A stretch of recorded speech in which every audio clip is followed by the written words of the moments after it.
अगर ट्रंप ऐसे ही युद्ध बिना मतलब के खींचते रहे तो फिर दुनिया में हाहाकार मच जाएगा, क्योंकि बात सिर्फ तेल और गैस की नहीं है। अगर आप ओवरऑल दुनिया के हालात देखेंगे तो खाड़ी देशों से आने वाले फर्टिलाइजर की कमी की वजह से फूड क्राइसिस को खतरा है। 4.5 करोड़ लोगों के भूखमरी की चपेट में आने का खतरा है। कई एक्सपर्ट यह दावा कर रहे हैं कि अगर युद्ध 10 दिन और चल गया ना तो ग्लोबल रिसेशन आने का डर है, मंदी आ जाएगी दुनिया में। जब यह युद्ध शुरू हुआ तब से ग्लोबल स्टॉक 4.5% गिर चुके हैं। वर्ल्ड जीडीपी को 4 से 5% का झटका लगने का खतरा है। दुनिया भर में ऑयल और गैस के दाम बढ़ रहे हैं। युद्ध का इंपैक्ट ऐसा पड़ रहा है कि ईरान के कल के अटैक के बाद यूरोप में गैस की कीमत 35% बढ़ चुकी है। खाड़ी देशों से दुनिया को सिर्फ ऑयल और तेल ही नहीं मिलता, बल्कि फर्टिलाइजर यानी खाद की भी सप्लाई होती है। इसलिए आने वाले दिनों में फूड क्राइसिस के बढ़ने की चिंता है। दुनिया का 20% फर्टिलाइजर यानी खाद और 46% यूरिया खाड़ी देशों से आता है बॉस।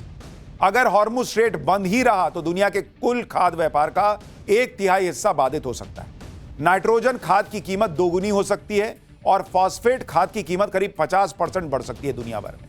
एशिया के देश खाड़ी के फर्टिलाइजर पर सबसे ज्यादा निर्भर है। 35% यूरिया, 53% सल्फर और 64% अमोनिया एशिया को जाता है। भारत खास तौर पर खाड़ी देशों पर निर्भर है। भारत अपना 40% से ज्यादा यूरिया और फॉस्फेट खाद यहीं से मंगाता है। खाड़ी का फर्टिलाइजर सबसे ज्यादा भारत, ब्राजील और चीन लेते हैं।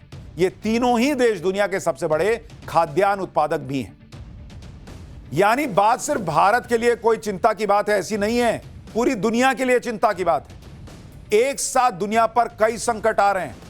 Energy crisis, fertiliser crisis, food supply chain crisis, और इन सब से दुनिया को निपटना है। इसलिए लोग यही मना रहे हैं कि भाई किसी तरह ये युद्ध खत्म हो जाए, क्योंकि इतने सारे क्राइसिस नहीं होते तो लोग कहते कि जाओ डोनाल्ड ट्रंप तुम उधर कोने में लड़ते रहो, हमको फर्क नहीं पड़ता। लेकिन दिक्कत यह है कि ये युद्ध ट्रंप और अमेरिका ने शुरू किया, पिस पूरी दुनिया रही। ईरान युद्ध की वजह से करीब 95 देश ऐसे हैं जहां तेल महंगा हो चुका है बॉस। कुछ देश ऐसे भी हैं जहां हर महीने के आखिर में फ्यूल के दाम चेंज होते हैं, तो आशंका है कि कई और देश अपने यहां फ्यूल के दाम बढ़ा सकते हैं। लेकिन बॉस आप देखिए, इस संकट में भी भारत के लिए राहत की बात यह है कि अभी तक कम से कम भारत में पेट्रोल डीजल के दाम नहीं बढ़े। और आप देखिए दुनिया में जो हालात हैं उस बीच भारत अभी भी कितनी मजबूत स्थिति से टिका हुआ है, आपको देखना चाहिए। तेल के दाम बढ़े दुनिया में, कहां कितने बढ़े बॉस? अगर आप देखेंगे आज की डेट में अमेरिका में, जहां का ये रायता दुनिया भर में फैला हुआ है, वहां 16.5% तेल की कीमत बढ़ चुकी है। चीन में ऑलमोस्ट 10.4% तेल की कीमत जो है वो बढ़ चुकी है। सब ऊपर जा रहा है मामला। सिंगापुर को देखिए, सिंगापुर के अंदर तेल की कीमत जो है वो ऑलमोस्ट 16% बढ़ चुकी है। जर्मनी में देखिए, सबका आपको राउंड फिगर बता रहा हूं, जर्मनी में ऑलमोस्ट 13% बढ़ गई। कनाडा में देखिए बॉस, कनाडा में तो ऑलमोस्ट 28% तेल की कीमत बढ़ चुकी। इसी तरह आप फ्रांस में देखिए, फ्रांस के अंदर तेल की कीमत ऑलमोस्ट 6% बढ़ गई है।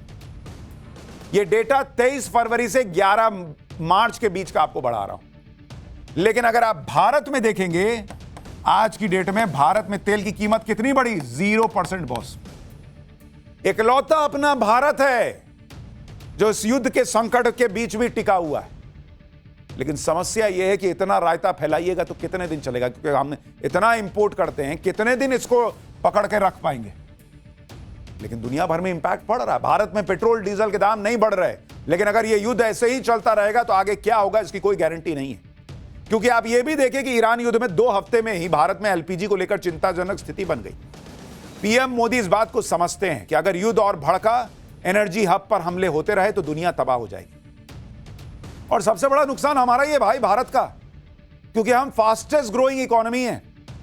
ये जितने चीन, अमेरिका, ये सारे डेवलप्ड कंट्रीज हैं, विकसित राष्ट्र हैं। हम डेवलपिंग नेशन में आते हैं। हम डेवलप्ड कंट्रीज में जाने के लिए लड़ाई लड़ रहे हैं, उसके लिए जद्दोजहद कर रहे हैं। ये हमारा समय है, इसकी बात कर रहे हैं। और उस वक्त ये रायता फैला दिया ट्रंप ने। और हम फंस गए बीच में। इसलिए प्रधानमंत्री मोदी ने भारत के हितों को सुरक्षित करने और युद्ध की चिंगारी को ठंडा करने के लिए कूटनीतिक प्रयास तेज किए हैं। कल और आज में पीएम मोदी ने कुवैत, ओमान, जॉर्डन, फ्रांस और मलेशिया के नेताओं से बातचीत की है। पीएम मोदी ने एनर्जी इंफ्रास्ट्रक्चर पर हमले की निंदा की है और तनाव को घटाने की लगातार अपील कर रहे हैं। प्रधानमंत्री मोदी ने डायलॉग और डिप्लोमेसी से शांति और स्थिरता पर जोर दिया है। ओमान के सुल्तान से पीएम मोदी ने स्ट्रेट ऑफ हॉर्मुज पर बात की है। स्ट्रेट ऑफ हॉर्मुज से बिना किसी रुकावट और सुरक्षित आवाजाही पर पीएम मोदी ने जोर दिया है।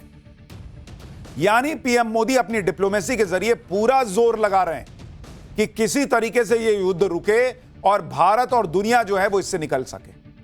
स्ट्रेट ऑफ हॉर्मुज का खुलना सिर्फ भारत नहीं, दुनिया के लिए जरूरी है। आज ही सरकार की तरफ से बताया गया है कि कैसे हॉर्मुज स्ट्रेट के बंद होने से सप्लाई चेन बाधित हुई है। साथ ही जो समुद्री रास्ते से व्यापार होता है उसकी कॉस्ट भी बढ़ गई है। सुनिए एक बार।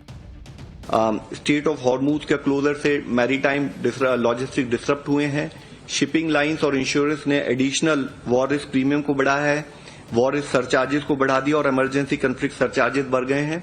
लॉन्ग रूट्स की वजह से लॉजिस्टिक कॉस्ट बढ़ी हैं, व्हीकल डाइवर्जेंस हुए हैं और साथ ही हाई इंश्योरेंस प्रीमियम और कंजेशन एट ट्रांसशिपमेंट हब्स उन पर्टिकुलर पोर्ट्स पर देखा जा रहा है सर। और इसीलिए आपको याद होगा कि पाठशाला में हम आपको डे 1 से कह रहे हैं बॉस, ये कह देने से कि ना कुछ है ही नहीं, सब बढ़िया सब बढ़िया सब बढ़िया नहीं है, बोलने से नहीं होगा। यह है कि भारत जिस तरीके से अभी तक उस इंपैक्ट को झेल रहा है, पब्लिक तक नहीं जाने दे रहा है तेल की कीमतों को लेकर, वो कितने दिन रह पाएगा? क्योंकि एलपीजी को लेकर संकट तो खड़ा हुआ ही। आप डोमेस्टिक सप्लाई करते हैं तो आपको कमर्शियल रोकना पड़ता है, कमर्शियल कीजिएगा तो कहीं कुछ और करना पड़ेगा। बम गोले खाड़ी देशों में बरस रहे हैं, लेकिन हाहाकार दुनिया में मचा है। भारत अछूता नहीं। आज भारत के शेयर मार्केट में क्या हुआ देखें, तूफान आ गया। एक दिन में भारत में निवेशकों के करीब 12 लाख करोड़ रुपए डूब गए। सेंसेक्स और निफ्टी 3% गिर गया। सेंसेक्स 2496 पॉइंट गिरा। यह जून 2024 के बाद एक दिन की सबसे बड़ी गिरावट। सेंसेक्स गिरते गिरते 74,207 पे बंद हुआ है और पिछले साल के 7 अप्रैल के लेवल पर आ गया है। युद्ध से जो हाहाकार मचा है उससे कोई अछूता नहीं है बॉस। और आप देखिए दुनिया भर के शेयर बाजार कैसे लुढ़क गए। साउथ कोरिया का शेयर बाजार 2.7% गिर गया। हांगकांग का बाजार 2% गिर गया। ऑस्ट्रेलिया में ऑलमोस्ट 2% की गिरावट। ताइवान में भी 2% की गिरावट है। जापान का शेयर मार्केट तो ऑलमोस्ट 3.5% गिर गया।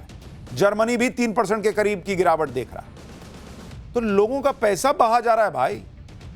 इधर शेयर बाजार संभल नहीं रहा, उधर सोना चांदी नहीं संभल रहा। India Boolean and jewellers association limited के मुताबिक 24 कैरेट सोना प्रति 10 ग्राम 3,748 रुपए गिर चुका है। 22 कैरेट सोना प्रति 10 ग्राम 3,433 रुपए गिर गया है। चांदी की कीमत प्रति किलो 6,936 रुपए गिर गई। इंटरनेशनल मार्केट में गोल्ड और सिल्वर 3 से 4% डाउन। वैसे तो युद्ध के माहौल में सोना चांदी के दाम आमतौर पर बढ़ जाते हैं, लेकिन अभी जिस तरह से महंगाई बढ़ रही है, ऑयल के दाम बढ़ रहे हैं, उससे लोग अभी गोल्ड और सिल्वर में पैसा लगाने से बच रहे हैं और जो कैपिटल है वो एनर्जी मार्केट की तरफ मूव हो रहा है। युद्ध का असर दुनिया भर में भारत से होने वाली मेडिसिन सप्लाई पर भी पड़ रहा है। दवाओं के माफ कीजिएगा, दवाओं के होलसेल प्राइस 10 से 15% बढ़ गए। रॉ मटेरियल की कीमत केवल 8 दिन में 20 से 60% बढ़ गई है। शिपिंग कॉस्ट 3 से 5 गुना हो चुका है और कुछ दिन यही सब चला तो तेल गैस के साथ साथ दवाओं के लिए हाहाकार मचेगा। युद्ध के वजह से सेमीकंडक्टर इंडस्ट्री हिली हुई है। यूरोप के देश ज्यादा पैसे देकर एशिया से सेमीकंडक्टर मंगा रहे हैं। इसके अलावा हीलियम गैस की भी कमी देखने को मिल रही है, क्योंकि हीलियम गैस नेचुरल गैस से ही बनती है। यह एलएनजी का बाई प्रोडक्ट है। भारत में एलएनजी की कमी से इंडस्ट्री लेवल पर किस तरह की मुसीबत मंडरा रही है वो गुजरात के मोरबी में देखने को मिला। मोरबी की सिरेमिक इंडस्ट्री पर बड़ा असर पड़ा है, क्योंकि सिरेमिक आइटम जैसे टाइल्स, सैनिटरी वेयर और पॉटरी जैसे प्रोडक्ट को हाई टेम्परेचर पर भट्टी में तपाना पड़ता है। इसलिए यह इंडस्ट्री बिना गैस के नहीं चल सकती। सिरेमिक एसोसिएशन के मुताबिक अब तक 100 यूनिट बंद हो चुकी हैं। अगर गैस की किल्लत का यही हाल रहा तो अगले 4 से 5 दिनों में 400 यूनिट का शटर डाउन हो सकता है। गुजरात गैस ने जिन यूनिट्स को 50% गैस की सप्लाई की इजाजत दी थी वो भी कल तक बंद हो सकती हैं, कहा जा रहा है। और इसलिए जब हम पाठशाला में बार बार कहते हैं कि पेट्रोलियम मंत्री जी ये मानिए कि देश में समस्या है, तो इसीलिए कहते हैं बॉस। खाली घर में चूल्हा जल जाएगा, आप डोमेस्टिक एलपीजी की सप्लाई कर दीजिएगा।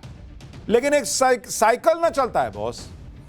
कहीं होटल बंद होगा तो वहां जो काम करते हैं, वहां जो सामान लेके आता है, वहां जो बर्तन धोता है, वहां जो वेटर है, तमाम तरह के लोग हैं जो स्विगी जोमेटो से सप्लाई करते हैं, सबकी नौकरी पे असर नहीं पड़ेगा, इंडस्ट्री पे असर नहीं पड़ेगा। और जब कमाएगा ही नहीं तो घर में एलपीजी से पे पका के खाएगा क्या? क्योंकि खाने पीने की भी चीजें महंगी होंगी, इसका अलग डर सता रहा है। सिरेमिक इंडस्ट्री से जुड़े पेपर मिल, पैकेजिंग और ट्रांसपोर्ट कंपनियों में भी अलग हाय तौबा मची है, क्योंकि ना प्रोडक्शन हो रहा है ना एक्सपोर्ट। इस वजह से इस सेक्टर में काम करने वाले मजदूरों के रोजी रोटी का सवाल खड़ा हो गया है। और ये तो एक उदाहरण बता रहा हूं, और ये दुनिया भर में हो रहा है, खाली भारत की बात नहीं है बॉस। ये भारत का पैदा किया हुआ संकट नहीं है, हम फंस गए हैं इसमें, हम फंस गए हैं इसमें, दुनिया फंस गई है इसमें। और उस सन की ट्रम्प की वजह से कब निकल पाएंगे कुछ नहीं कहा जा सकता, क्योंकि उन्हें अपनी इज्जत की पड़ी है। मार खाते हैं, निकलने का रास्ता ढूंढ नहीं पाते, तो सोचते क्या करें कि कैसे निकले, कुछ दिखता नहीं तो और मारने पे आते हैं, और मारते हैं। ईरान कहता है लो हम भी और मारते हैं। ये मारा मारी में हम मर रहे हैं बॉस।